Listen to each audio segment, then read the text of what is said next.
Hey everybody, it's Jason Blaha here, and I thought I would talk to you guys today about the methodology that I'm using right now to kind of pick my isolation movements, because you guys know, as I've said before, my main focus is my competitive powerlifting and my training, but I do some isolation movements to bring up weak points, and I am drifting towards a power building approach at this point.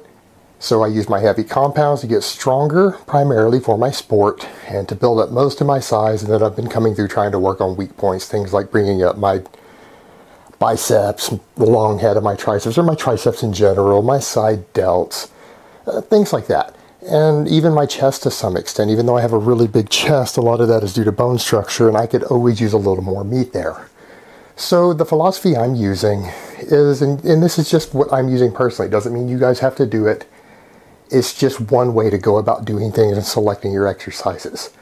Now, because I train almost exclusively with one style for all of my compounds, I do almost exclusively paused work and dead stop training.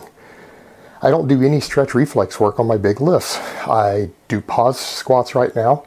I do deadlifts, which are obviously from a dead stop. I do things like pin lay rows. I've changed those over to dead hang chin-ups, which means I start from a dead stop at the bottom. I do paused close grip bench press. I do paused overhead press. So everything I'm doing is about starting strength and developing power out of the bottom. And so accordingly, I'm not really activating a stretch reflex on anything. So what I'm doing, since all those muscles I'm already isolating are getting hit with all of this big heavy dead stop work, what I've selected to do is a lot of my focus is on lifts that can give a stretch reflex. Now obviously the side laterals, there is no stretch reflex there.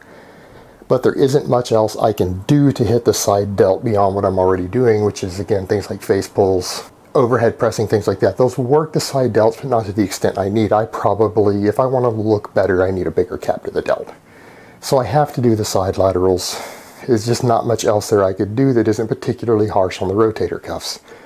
So everything else, though, I am focusing on getting a stretch reflex. I do chest flies with dumbbells, but I'm stretching at the bottom, getting a stretch reflex immediately coming up after I get a deep stretch. I do incline curls as my primary bicep isolation movement, and I don't pause on those at the bottom and alternate. I do them with a stretch reflex, so it's down, up. When I'm on my incline bench, which is really my flat bench just put on top of my box.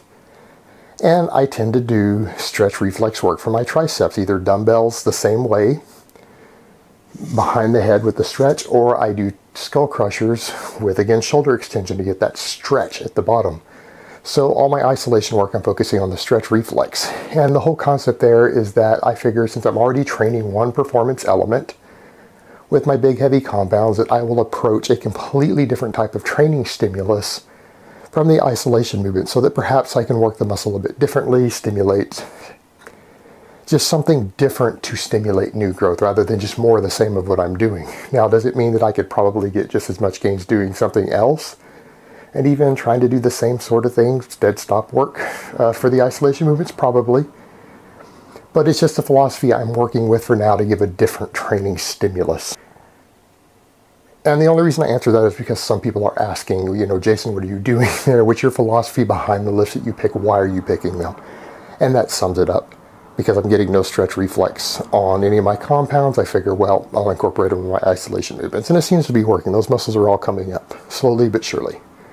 All right, guys, but that's really all I have to say on that today. I hope it's been informative, and I will talk to you guys next time. But let me give you guys a bicep shot before I go. Oh.